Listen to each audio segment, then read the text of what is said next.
Ang nangyari sa amin, hindi kami nakapag-playoff kagad yung last conference pa yun. So, ayun, bumalik na si Coach.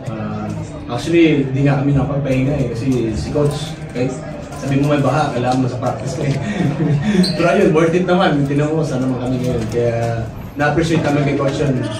Simula pa lang ng off-season namin, talagang nakatutok siya sa amin. From day one talaga. Kaya, ayun, nagbunga yung mga pinapagawa ni Coach sa amin. Pero at the end of the day, kami mga player, sumusunod na naman kami sa mga pinapagawa ng mga coaching staff. Pero yung championship na to, sobrang sarap kasi kakabalik lang ni Coach Leo ulit. At the same time, nanalo din ako ng award na which is bonus lang naman. Pero di ba, sobrang di ko maisip, hindi ko mapinta kung anong mga words na dapat kong sasabihin ngayon. Pero gusto ko lang thank you kay Boss Arisay, tsaka kay Boss Al. Siyempre dahil kinuha nila ako sa NLEX, gumanda yung buhay ko dahil napunta ako sa San Miguel. And at the same time, yung mga coaching staff, si Coach Leo, actually kagabi nga nag-text nga ako kay Coach. Basta sa amin lang yun. Sa Coach, sabi ko, ready lang ako. And pag kailangan mo, andito na ako, sabi ko kay Coach. Talagang inano ko talaga siya eh. Ayun, nagbunga naman yung rin nga. Sinunod ka naman eh. Pero ayun, gusto ko lang din mag-thank you sa mga coaching staff, especially kay Coach Leo, sa tiwala na binibigay sa akin every game, itong series na to. And sa mga coaching staff, sila Coach George, sila Coach B-Boy, sila Coach P, sila Coach Ato na kahit nandyan sila palagi, kahit natatalo kami, nandyan sila palagi na nagre-remind sa amin mga players. So ayun, yun ang gusto kong pasalamatan. At saka si Boss Al pala, yung ginagawa sa akin ni Boss Al iba kasi minomotivate niya ako every time na nagkikita kami na laruin mo lang yung laro mo, kaya mo na yung mga haters mo dyan kasi it's just basketball lang naman eh, hindi ka naman nananakit or hindi naman eh. Kumbaga emotional lang ang tao ko eh. So doon ko nakukuha yung energy ko sa pag-celebrate, doon ko nakukuha yung power ko eh, yung lakas ng loob, ganun. So, ayun, I'm just very happy na nag-champion kami ngayon, makapagpahinga ng konti, and siguro waiting na lang kami sa kay Coach kung kailan kami babalik ulit. Pero yun nga pala, may iba pa pala ako. Pag-iba pala ako, sorry. Hindi pa tayo magkita. Ayun pero sa press court, maraming salamat sa inyo na ako yung napili niyo na mag-MVP. I love you all. Yun lang, I love you all. At may inuman tayo yun. Yun lang. Coach, yung pagbabalik mo, inakala mo ba na ganun kabilis yung turnaround ng San Miguel? Yeah, hindi ko nga akalain na makakabalik agad ako. Although, before I reinstated as a head coach, ibinalik na ako sa team and just to overlook what's really happening. And then I'm so fortunate at those time na hindi ako involved sa team because during that time is a World Cup season na ginawa dito, and I was able to watch most of the game every day. Nasa MOA ko, Araneta, to figure out what's really happening in basketball internationally, and I pick up a lot of things. And that's the reason why I think if you notice our defense is different from the past.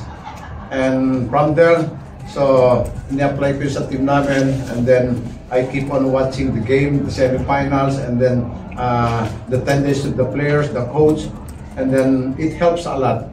And that's why ito mga players, pagbalik ko as a head coach, so nanibago sila from day one talagang we've gone into basic from 1-on-1 to 5-on-5, both on offense and defense. And I was able to define the roles of each and everyone. And then if you notice, there's no point guard na magkakasabay sa loob eh.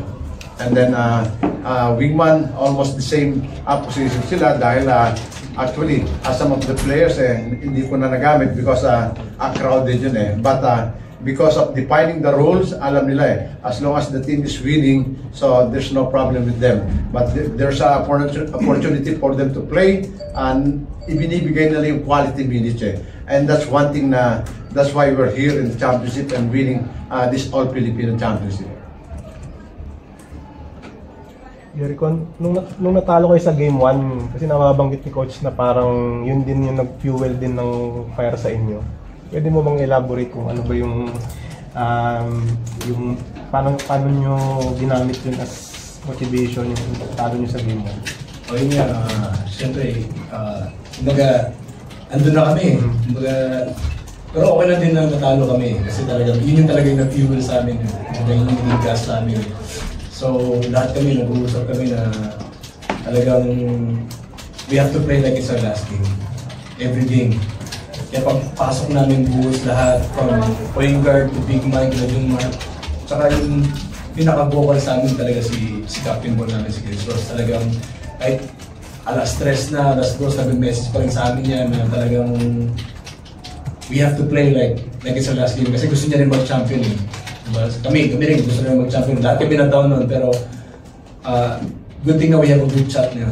Tapos siya nagsisimula doon na we can do it, we can bounce back.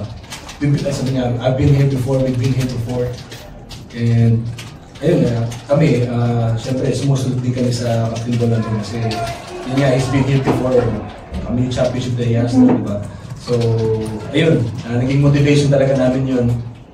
And at the same time, stick to the role pa rin kami kung ginagawa namin sa practice. Yeah. Coach, gano'ng kaiba tong team na to sa mga dati?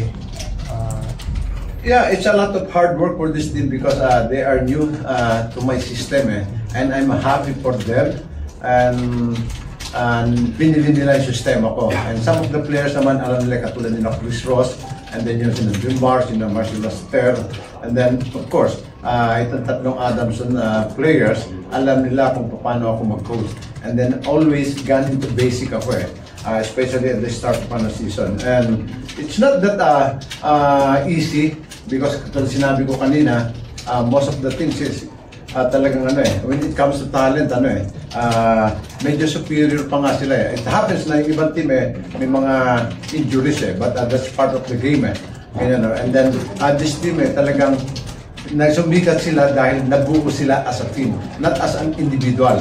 Unlike sa team na equally talented with us na different philosophy ang pinahanda nila. But every coach naman have different philosophy. It happens na may philosophy is nag-fit sa mga player. I'm the kind of coach na I don't want the players to adjust to my to my philosophy. I should be the one to adjust to their philosophy, their talent, kung paano ko sila gagamitin, and nakikita mo naman medyo malawag tayo na medyo stricto when it comes to rules. But I'm so happy dahil lahat naman sila ginawa yung game plan namin especially on defense, and that's the key. The defense namin is really different from the past. Coach. Coach, congrats on first of all.